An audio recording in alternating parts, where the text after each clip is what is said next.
Pensando em discutir assuntos relevantes para todos os sergipanos, a Federação das Indústrias do Estado de Sergipe criou o programa Em Pauta com a Indústria.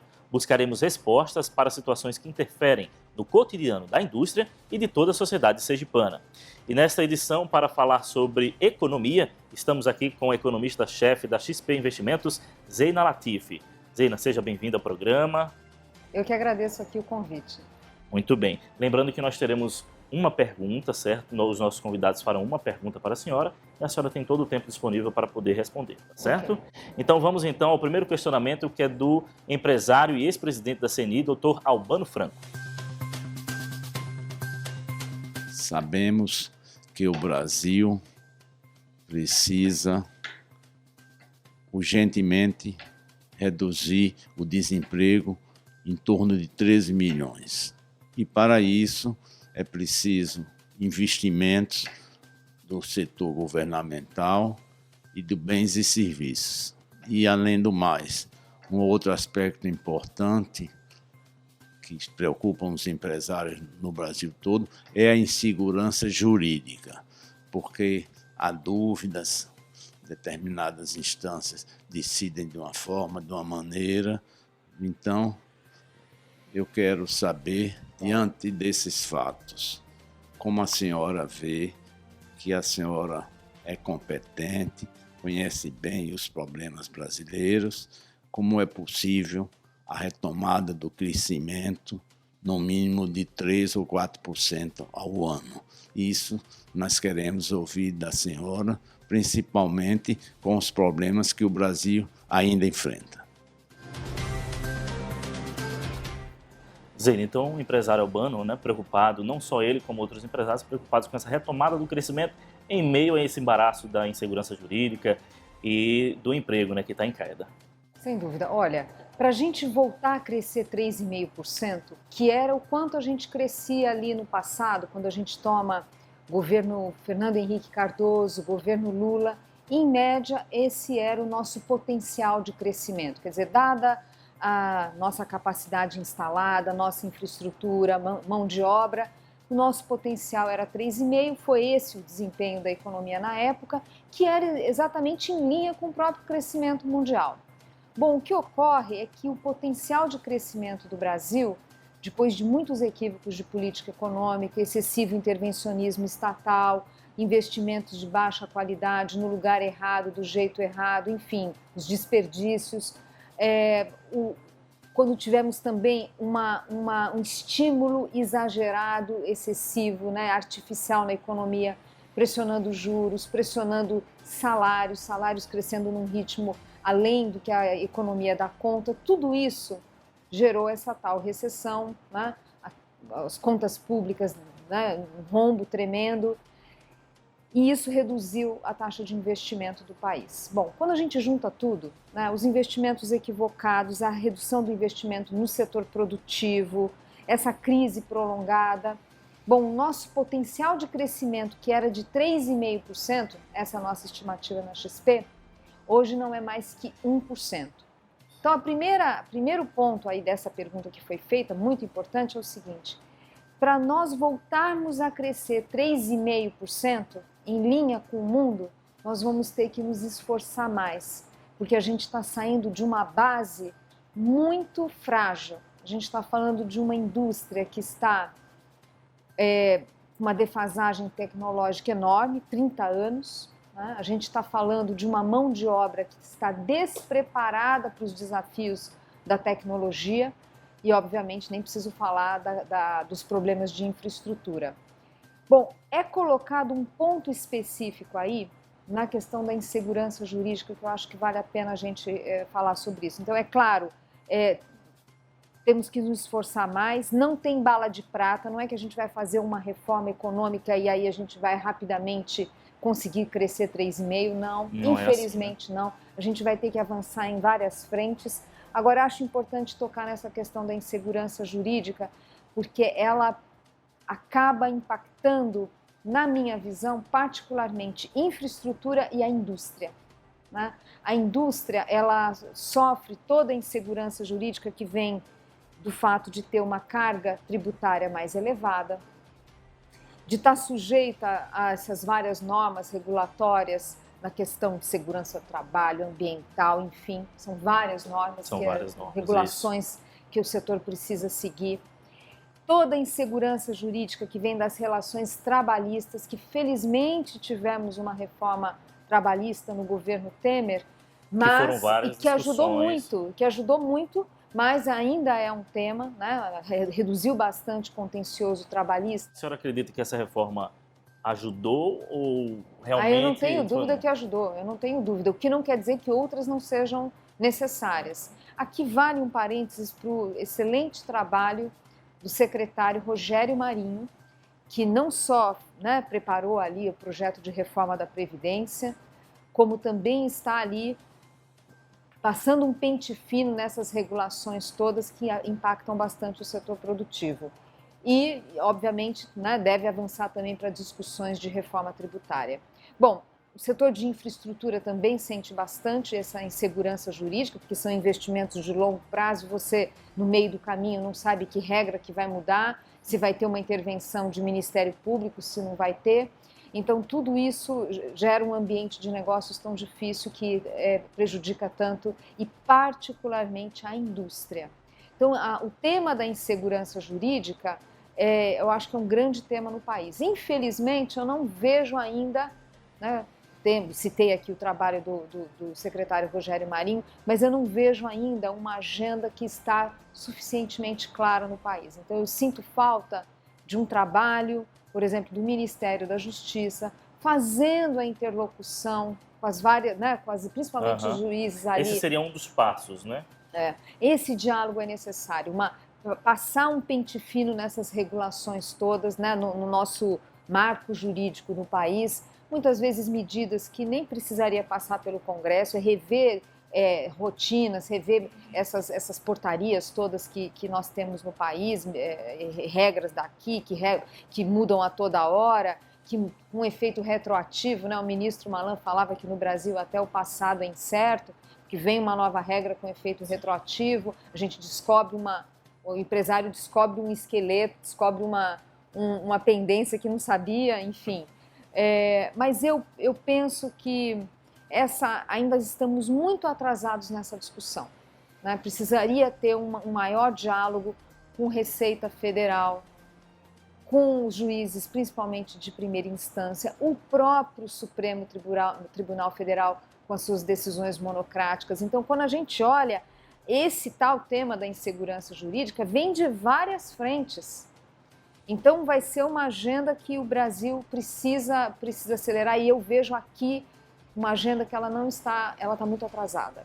Então é necessário realmente colocar na mesa, sentar os representantes dessas entidades para que possam chegar a uma definição, uma ideia de como melhorar esse ambiente, esse cenário econômico e da insegurança. Essa sua colocação é importante porque é o seguinte, as lideranças do setor privado também precisam fazer o seu papel. Tomar de iniciativa. Levantar essas questões, de traçar ali diagnósticos e levar isso adiante. Quer dizer, não dá para a gente ficar esperando que o judiciário sozinho vá...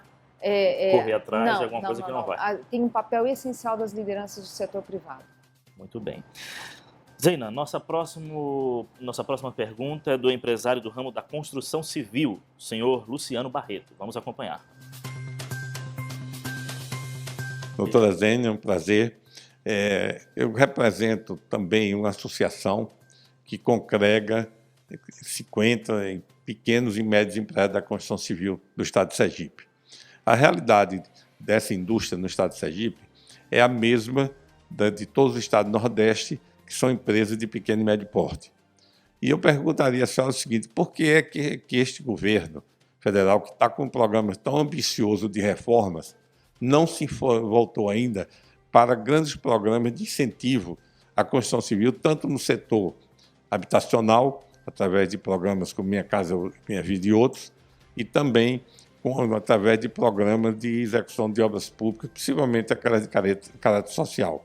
É só lembrar que essa atividade no Nordeste, no que se refere à pequena e média empresa, ela está totalmente destruída por políticas equivocadas e que precisam ser discutidas. Eu queria ouvir a opinião da senhora com relação ao momento atual que vive as empresas de construção civil, se referindo sempre àquelas que nós chamamos aqui da série B e C. A da série A é uma realidade que aqui o Nordeste não conhece. Muito bem, eu entendo o seguinte, independentemente da situação das empresas, o fato concreto é que nós temos um déficit habitacional, é uma demanda da sociedade e seria importante a gente conseguir avançar mais. Essa demanda não é de agora, né? Que não é de vem agora. de outros governos, não é de vem agora. de outros passados. Exato. Né? Tivemos algumas medidas importantes no passado que tiveram um impacto relevante no setor, mas ainda tem uma questão ali de déficit habitacional. Agora, toca-se aqui num ponto que eu acho importante, 2 pontos que são importantes. Primeiro, a gente vê uma reformulação do Minha Casa Minha Vida. O Minha Casa Minha Vida, ele é responsável por 80% da oferta de moradias, quer dizer, é um peso muito grande. Com certeza. Particularmente aqui no Nordeste. Aí o programa precisou ser reformulado, tanto porque tinha problemas de falta de focalização, é muito importante que ele seja direcionado para as camadas mais populares e, obviamente, com a crise nas contas públicas, foi necessário enxugá-lo. Então, a primeira coisa é o seguinte, olha, de fato, o quadro das contas públicas é muito severo, muito difícil a gente enxergar um aumento da transferência de recursos ou, né, do Minha Casa Minha Vida. Eu acho que a gente vai ter que aceitar essa nova realidade, né, que de fato tem uma restrição orçamentária muito grande. E é impossível imaginar que o Estado vai conseguir dar conta dessa demanda toda que existe por moradia. O segundo ponto é que, de fato, tem sido feito esse esforço de focalização nos grupos mais vulneráveis e é correto isso. Isso é correto. Agora, o que eu acho é que precisamos ter um olhar para a situação das médias empresas, isso vale para a construção civil, isso vale para o restante da economia brasileira, porque é o seguinte, a grande empresa, ela tem escala de produção, ela consegue diluir esse chamado custo Brasil. O custo Brasil é custo na ponta do lápis no orçamento. Significa você ter que contratar mais advogados e contadores para lidar com a insegurança jurídica, com as mudanças de regras a toda hora. Você vai ter menos engenheiros e pessoal de gestão e de TI e mais advogado e contador. Então, um problema que hoje tem no Brasil é que esse custo Brasil é tão forte, penaliza tanto o setor produtivo, que tira também capacidade de gestão. As nossas empresas têm problema de gestão. Era para ter gente cuidando de métodos mais modernos de gerenciamento, e TI, e inovação e tecnologia, e não tem, porque tem que cuidar do tal custo Brasil. Então, isso é custo na ponta do lápis que reduz a produtividade das empresas e do país. Bom, a grande empresa, ela tem escala, ela consegue diluir esses custos. Tem mais facilidade com essas ferramentas, né? Ela consegue, ela tem um volume de vendas, de produção, que esse custo fixo, ele acaba sendo diluído, vamos dizer assim. Machuca, mas menos que uma média empresa. Para a média empresa, o custo Brasil machuca muito mais no relativo, compromete mais do seu faturamento. E a média empresa, diferente das empresas menores, não tem o benefício do simples, por exemplo. Então, eu digo que é o irmão do meio ali, né? Não tem o benefício da grande de escala e não tem o benefício da pequena na parte da tributação. A senhora acha que esse simples deve ser revisto também?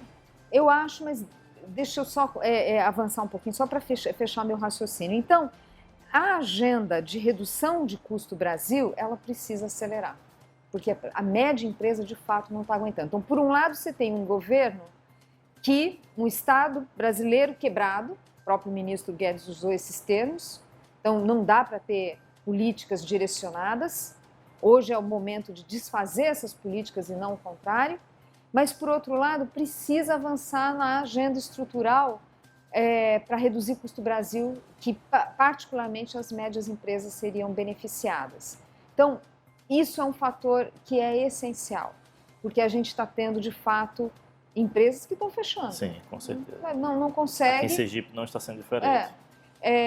A gente vê um processo de consolidação do setor produtivo, né, para grandes empresas, porque realmente com esse custo do Brasil fica difícil ser pequeno. Então, veja que são vários temas aqui, né, mas eu acho que é importante essa compreensão que não dá para ficar esperando recursos governamentais. Eu acho que a agenda do setor privado ela tem que ser ajustada para uma nova realidade. E as demandas do setor privado serem muito mais para medidas estruturantes que melhorem o ambiente de negócios do país. Isso é essencial. E, obviamente, particularmente na construção civil também. Entendi. A gente vê muitos empresários reclamando que o Simples não alcança aquela determinada faixa, né, do empresário que está reclamando. A senhora acha que a questão do Simples, né, toda essa burocracia, toda essa faixa deve ser revista para melhorar o desenvolvimento? O que já tem pesquisa acadêmica sobre o funcionamento do Simples, essa é uma política pública que não funcionou como deveria. O que acontece? É um problema de desenho de política pública. É natural, seria desejável ter política pública para proteger as empresas entrantes, que geralmente são pequenas empresas. Né? É mais difícil empresas já nascerem, a não ser que sejam grandes conglomerados, mas não, né? Você começa pequeno. Faz sentido, sim, proteger a empresa entrante. Por quê? Porque os custos no início, a abertura, até que se consolide a empresa, a sua demanda, né? Os seus clientes. Então, é importante ter esse tipo de apoio governamental. Isso acontece no mundo todo. Mas o Simples é uma política para pequena empresa e isso, infelizmente, tem estimulado ineficiências na economia. Quando a gente olha a produtividade das empresas no Brasil e compara, faz essa curva, né, do quão produtivas são as nossas empresas, quem que é muito produtivo, quem que é medianamente, quem que é pouco produtivo, e faz essa curva que a gente chama curva de distribuição, a gente observa que, e também isso é fruto de pesquisa acadêmica de professores da GV do Rio de Janeiro, a gente observa que tem ali uma massa de pequenas empresas que são muito pouco produtivas. Por quê? Porque se cresce, e obviamente crescer significa ficar mais produtivo, porque você está investindo em mais tecnologia, em maquinário, enfim, você vai deixar de ter o benefício tributário. Então, o Simples, da forma como ele foi desenhado, ele acaba desincentivando a pequena empresa a crescer. E isso acaba estimulando a baixa produtividade de uma parte significativa do nosso setor produtivo. Esse é um tema sensível. Falar em mexer no Simples, é óbvio que isso tem repercussões, vai ter muita reação, mas eu acho que é importante ter essa reflexão. É uma política que, quando a gente olha os resultados da nossa economia, não deu certo. Não deu certo. Ela preserva setores, mas setores que poderiam estar crescendo e não estão. Então, no caso, não é para ampliar o Simples, é para rever, para melhorar o seu desenho. Entendi. Agora vamos ao questionamento do diretor-presidente das Centrais Elétricas de Sergipe, o senhor Pedro Litzek.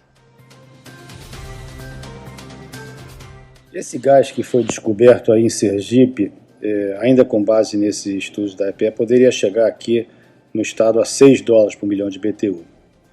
Então, considerando que a gente não teria que pagar transporte, porque o gás chega na costa, considerando que o Estado poderia fazer uma regulação para fazer com que o grande consumidor não tivesse que passar pela distribuidora, e avaliando um pouco a questão tributária, poderia haver um gás em Sergipe a preços inferiores a esses preços internacionais.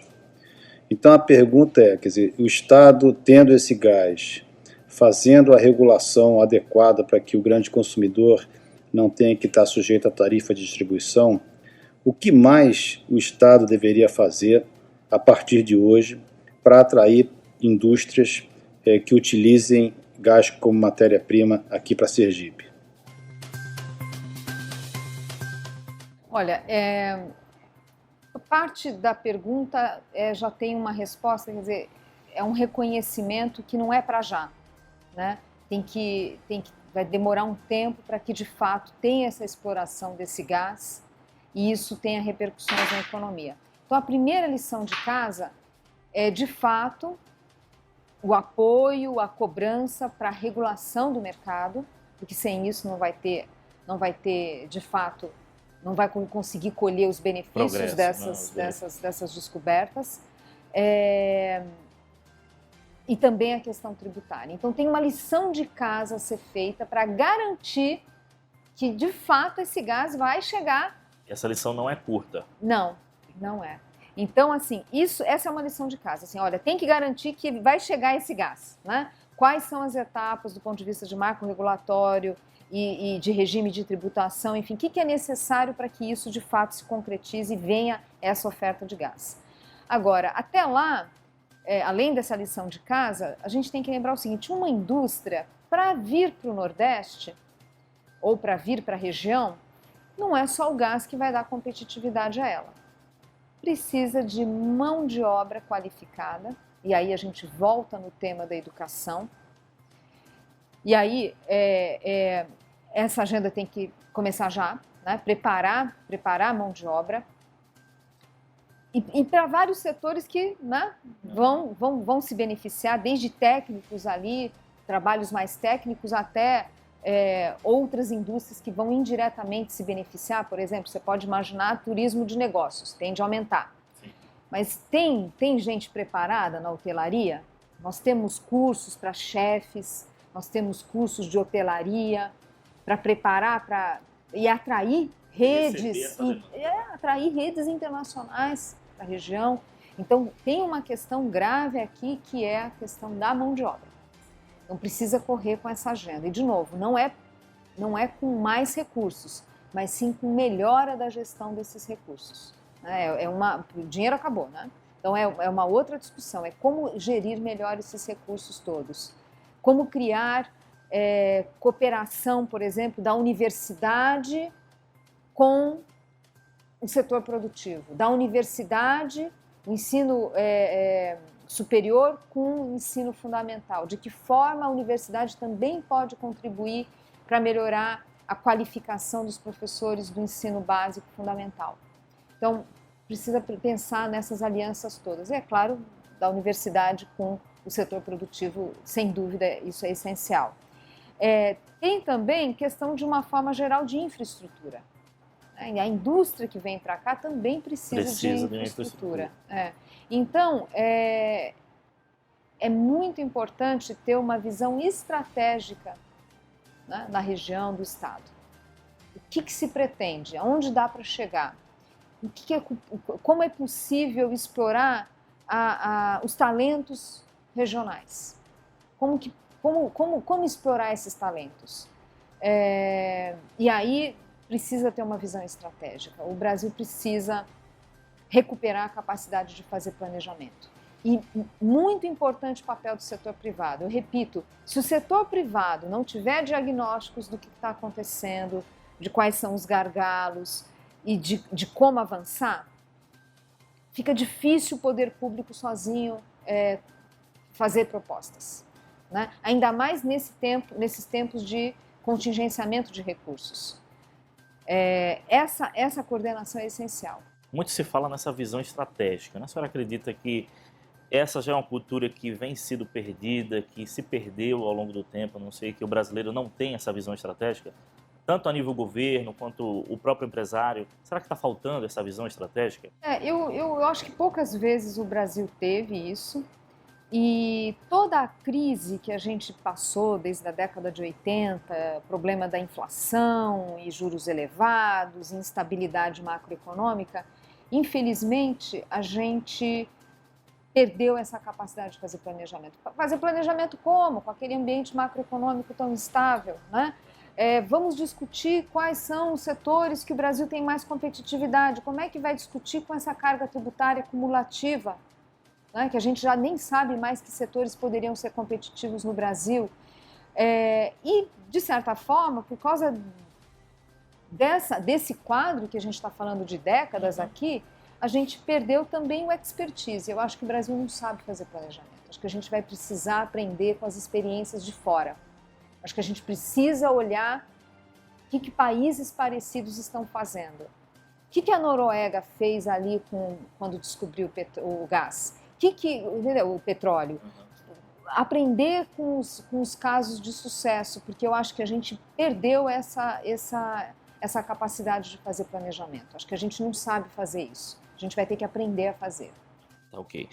Próximo questionamento agora é do empresário do comércio varejista e do atacado, o senhor Juliano Souto. Minha pergunta é sobre o tema desemprego.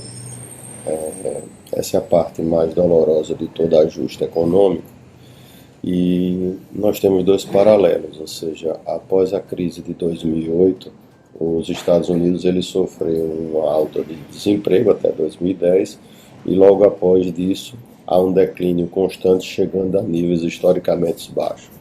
Em contraponto, o Brasil, que entrou na crise em 2013, cresce os níveis de desemprego a níveis alarmantes até 2017, 2018, com uma tendência muito resistente à queda.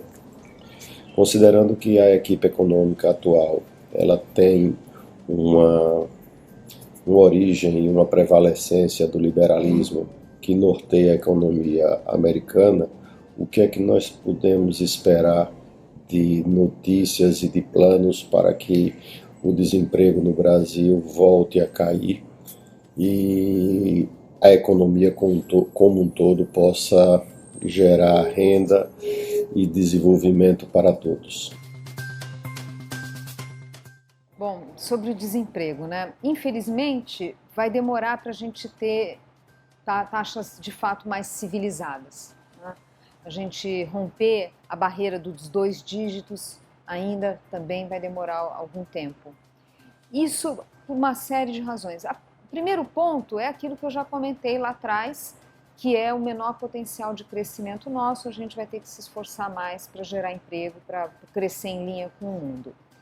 E aí, tem 2 pontos que eu acho importante ressaltar. Primeiro, tem uma parcela da nossa sociedade, da nossa força de trabalho, que está à margem do mercado de trabalho, que não vai ter qualificação para se inserir. Então, nós precisamos urgente correr com a agenda de melhora da educação no país. Tem exemplos bem-sucedidos no Nordeste. Temos um caso ali pioneiro do Ceará. Temos ali bons resultados também em Pernambuco. Descendo um pouco mais, Espírito Santo, Goiás. Esses casos de sucesso precisam ser replicados no nível municipal e no estadual no país. Vejo que essa é uma agenda que seria importante o governo federal ajudar na coordenação. Quer dizer, documentar os casos de sucesso, fazer ali a cartilha para prefeitos e governadores, estabelecer ali guias, né, para avançar. Não é uma agenda fácil, porque quando a gente fala em melhorar a gestão dos recursos de educação no país, claro que isso enfrenta resistência de sindicato de professores, porque falar em meritocracia significa que você vai ter que avaliar o professor, avaliar, na verdade, o aluno, né? Não é um tema fácil do ponto de vista político, mas essa é uma agenda que a gente está também atrasado. A gente precisava acelerar. Como é que nós vamos discutir indústria 4.0 num país em que 70% dos nossos jovens no ensino médio não tem conhecimento básico de matemática?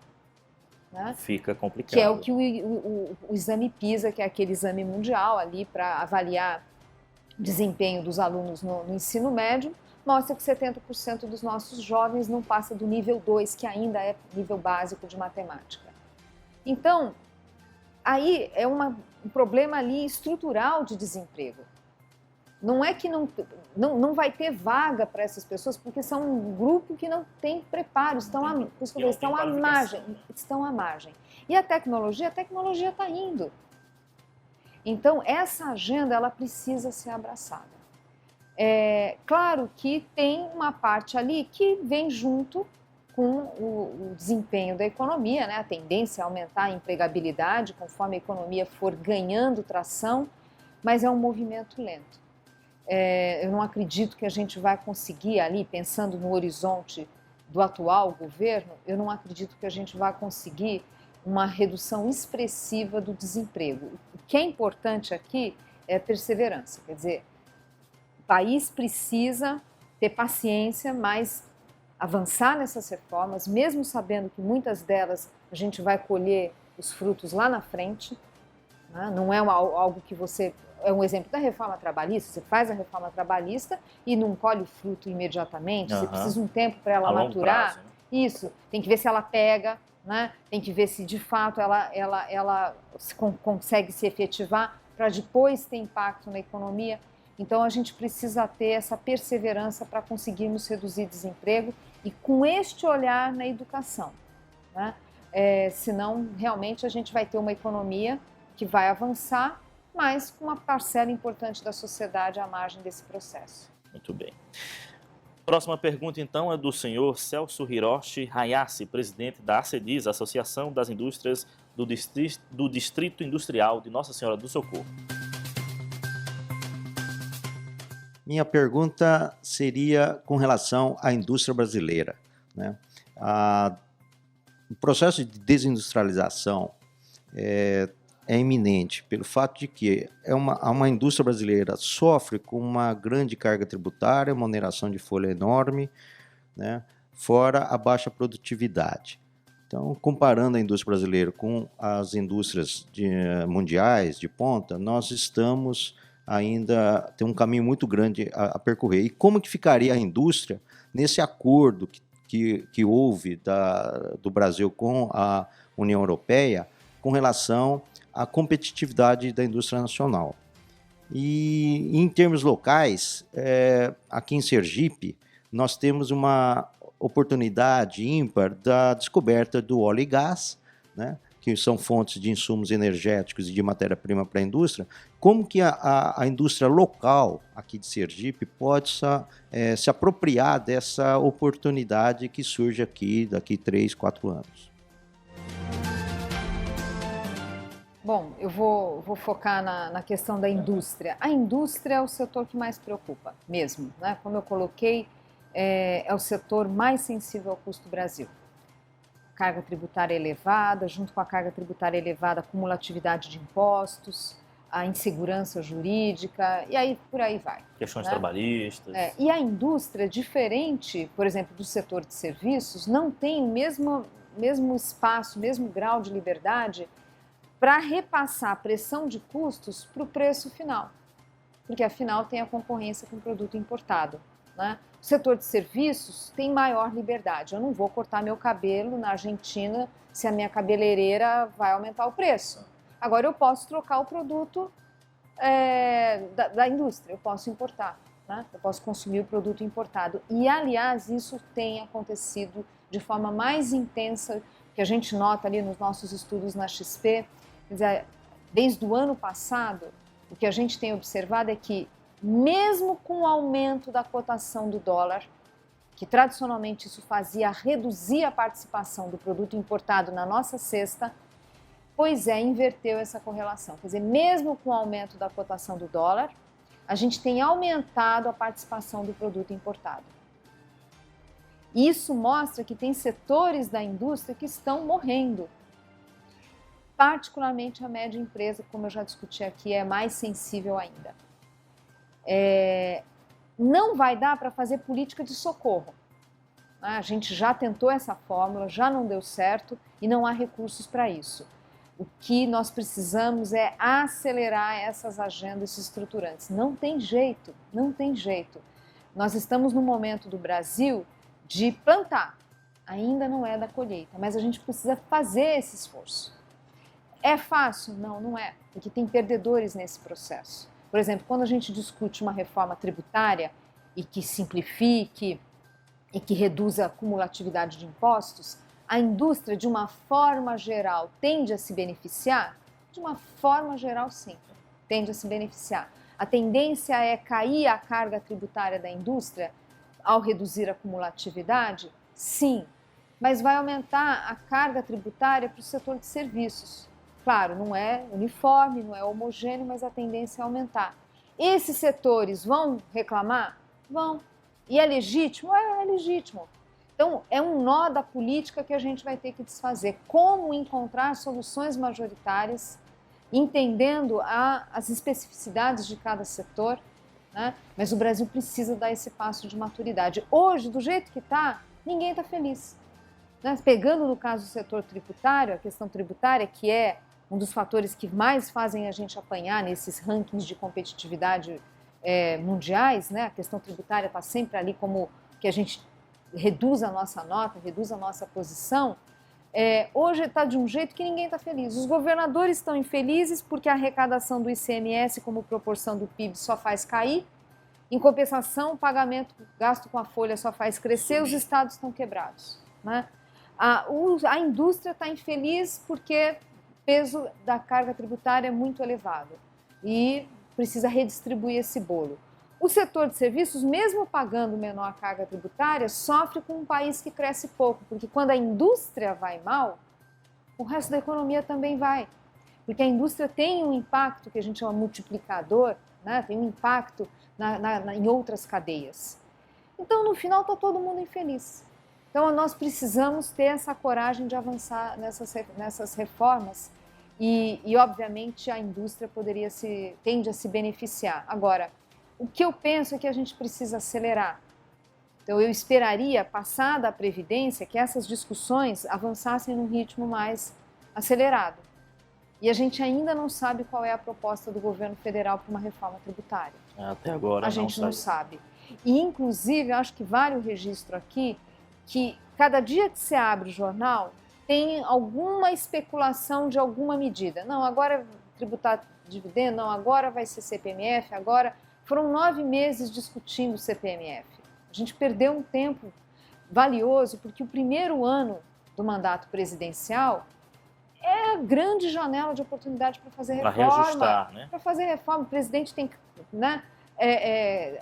popularidade, aprovação elevada, o Congresso ainda, né, com aquele ímpeto de um novo mandato. Então não pode deixar fechar essa janela. Ano que vem tem eleição municipal, não sei como é que isso impacta no Congresso. Temos agora os governadores querendo, né, felizmente, finalmente discutir a reforma do ICMS, porque até então o ICMS era utilizado para a guerra fiscal, mas agora os governadores perceberam que todos estão perdendo com a guerra fiscal. Então abriu uma janela aí para ter essa discussão. Os governadores, né, janela histórica, né, dos governadores querendo fazer essa discussão. Então, eu acho que o governo precisa acelerar. Realmente precisa acelerar, porque não vai ter solução mágica para resgatar a nossa indústria. A gente vai ter que ir lá e construindo esse caminho. Né? Não vai ter solução mágica. Ok. Nossa última pergunta vem do Rodrigo Rocha. Ele é economista-chefe da Federação das Indústrias do Estado de Sergipe. Vamos acompanhar. A minha pergunta é sobre a flexibilização do gasto do governo. O que acontece? Existe uma discussão sobre flexibilizar o teto dos gastos e isso está gerando uma discussão muito grande na sociedade, na área dos economistas. E a minha pergunta é, o que você acha dessa flexibilização e quais as possíveis consequências? Olha, quando um governo, um gestor de política pública resolve desenhar uma política pública, ele tem sempre que analisar custo-benefício. Né? A minha avaliação é que o custo-benefício de flexibilizarmos a regra do teto agora é muito ruim. É muito ruim, é muito elevada a relação custo-benefício. O custo, bom, é uma regra que foi criada recentemente, foi promulgada em 2017. Imagina, a gente acabou de fazer essa reforma, já vai fazer de novo. Olha que sinalização péssima que está sendo dada para os credores. Olha, um país que fez uma regra constitucional que não é exatamente uma medida de ajuste fiscal, mas força o país a discutir o ajuste fiscal, força o país a mudar os seus hábitos, está falando, olha, não pode engordar, né? Tem que ter regras aqui, não pode ganhar peso. mal começou a dieta, a gente já está Já tá querendo cortar a quebrar dieta. uma regrinha, porque, veja bem, está muito difícil essa dieta. Que sinal a gente está dando para os credores? Tem alguma coisa errada, né? Falta de compromisso. Acabou de mudar a Constituição. Esquece, num cenário como esse, ter uma melhora na nota de crédito do Brasil. Nós não perdemos nosso grau de investimento. Como é que a gente vai discutir melhora da nota de crédito se a gente está, de novo, mudando uma regra? Então, primeira coisa. Segunda coisa, essa regra do teto, ela foi muito importante, ela foi essencial para o trabalho do Banco Central de trazer a taxa Selic dos atuais patamares, porque a perspectiva de ajuste fiscal ajudou a conter as expectativas inflacionárias e isso foi essencial para o trabalho do Banco Central. Se a gente começar a abrir esse precedente, que é perigoso no Brasil, talvez não dê mais para cortar juros, talvez tenha que interromper esse ciclo iniciado, talvez a gente esteja mais próximo de, num futuro próximo, ter que subir juros. Não é que vai ter um choque de juros como no passado, não é que teria, né, um choque de juros, mas já não é a mesma coisa. Então, mexer na regra do teto, abrir esse precedente, tem implicações no comportamento da economia e no caso da própria política monetária. Isso é o que o empresário não quer. Então acho que assim, seria um tiro no pé a gente fazer isso. Então o custo eu acho que é muito elevado. E lembrando que mesmo que a gente cumprindo direitinho a regra do teto, nós ainda vamos ter déficits orçamentários durante o governo Bolsonaro. Ainda vamos ter, então a questão fiscal ela está ali, né? A agenda que a gente precisa fazer é reduzir a rigidez do orçamento, fazer mais reformas estruturais, porque hoje o orçamento da União, mais de 95% é dinheiro carimbado, são despesas obrigatórias. Então a gente precisa avançar nessa agenda. O secretário do Tesouro, Mansueto Almeida, que também está fazendo um belíssimo trabalho, tem alertado, olha, 70% do nosso orçamento são despesas que são indexadas à inflação. A gente precisa rever essas vinculações, essas regras todas.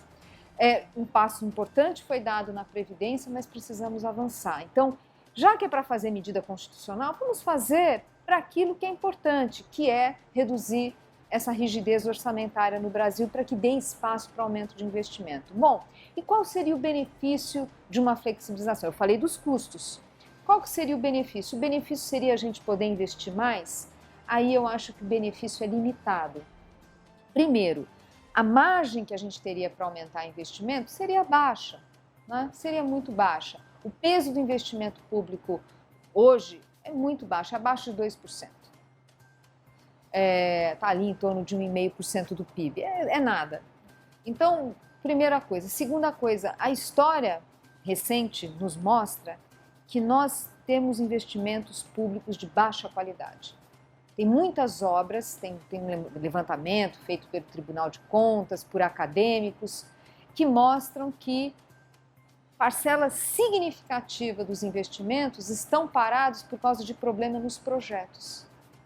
Entra naquela nossa discussão sobre capacidade de planejamento e execução de projetos, né? A gente perdeu isso. Então são projetos de baixa qualidade, orçados de um jeito e daí no final, quando você vê, você já nem sabe mais para onde vai a conta total, porque já não tem nenhuma ligação com o que foi orçado inicialmente. Muito desperdício, muito projeto mal feito, que daí não tem continuidade. A outra coisa é que muitas vezes a gente faz projetos megalomaníacos que de benefício também duvidoso, né? Citando novamente o secretário do Tesouro, Mansueto Almeida, ele sempre cita assim, olha em Brasília, Brasília tem um estádio de futebol para uma cidade que nem time de futebol tem. Não foi um bom investimento, não foi um bom investimento. Então eu acho assim, vamos aprender a fazer investimento, vamos aprender primeiro, para depois pensar em, de fato, estimular o investimento público. Eu não tenho dúvidas que nós precisamos de investimento público em infraestrutura. Claro, mas hoje, a avaliação que eu tenho é que a gente não sabe fazer direito isso. Então, aí entra na questão de agenda de ambiente regulatório né? Avançar na agenda de ambiente regulatório para que o setor privado possa entrar nesses investimentos, né? Tivemos aí a aprovação do marco regulatório de telecomunicações no Congresso, mas tem de energia, tem do gás, tem de saneamento. A gente precisa avançar para que o setor privado cada vez mais entre nessa lacuna. E aqui eu gostaria de fazer uma observação para a construção civil, que é o seguinte, também dando aí o peso do papel das lideranças do setor privado. Mudanças na lei de zoneamento, flexibilizações, essa é uma melhor discussão com o poder público é importante. A gente está vendo aqui, vou dar um exemplo aqui em São Paulo, houve uma mudança das regras de zoneamento, flexibilizando, por exemplo, construções em corredores de ônibus, enfim. E a gente está vendo um renascimento ali de algumas regiões da cidade de São Paulo. Por quê? Porque mudou-se ali as regras. Você tem um novo marco, você tem novas regras para construção, plano diretor, e que você tem, aqui eu vou citar um exemplo, para quem conhece São Paulo vai saber o que eu estou falando, a Avenida Rebouças, que era uma avenida ali de lojas, de aluguel de roupa, e hoje o que a gente está vendo, vários prédios sendo construídos para público A, B, porque afinal tem uma tremenda infraestrutura de metrô, de corredor de ônibus, infraestrutura urbana, e que estava sendo desperdiçada com lojas que hoje nem fazem muito sentido. Uma área nobre, desperdiçada com baixíssima densidade. Hoje a gente está vendo vários prédios sendo erguidos e a construção civil ali tendo esse renascimento. Foi necessária essa atualização, né? Exato. Agora o setor privado tem um papel, vai ter que sentar com o prefeito. Olha, essas regras aqui não estão funcionando. Eu não estou conseguindo investir na cidade porque tem regras que acabam sufocando a iniciativa privada. Nesses tempos de dinheiro escasso, o que nos resta, e que bom que tem essa janela, é rever todas essas regras e regulações que sufocam o setor privado. Então, essa é a grande agenda do país, já que, falando em agenda de cunho liberal, essa é a grande agenda do país. São várias regras antigas que precisam ser revistas, né? Exatamente. Precisam ser atualizadas. Exato. Muito bem, Zeina, queremos agradecer sua participação aqui no Em Pauta com a Indústria. Querendo deixar algum recado para o nosso empresário sergipano, fique à vontade. Olha, primeiro que eu fico muito feliz com o nível das perguntas que foram feitas, me mostra lideranças aqui que estão muito conectadas com os problemas do Brasil, né? Todas as perguntas extremamente relevantes e mostram que realmente tem uma clareza dos desafios do país. Isso pode parecer pouco, mas não é, porque é o primeiro passo para a transformação. Se a gente não tem diagnósticos claros do que está acontecendo com o país, do que está acontecendo com a nossa região, com o nosso estado, como é que a gente vai avançar? Então, o primeiro passo é reconhecer os erros, reconhecer também acertos, qualquer que seja a bandeira política, saber reconhecer acertos também quando ocorreram, para a gente conseguir avançar. Então, o nível das perguntas, o grau de preocupação, para mim já revela muito a importância aqui da região. Muito bem, muito obrigado mais uma vez. E o Em Pauta com a Indústria dessa edição fica por aqui. Até o nosso próximo programa.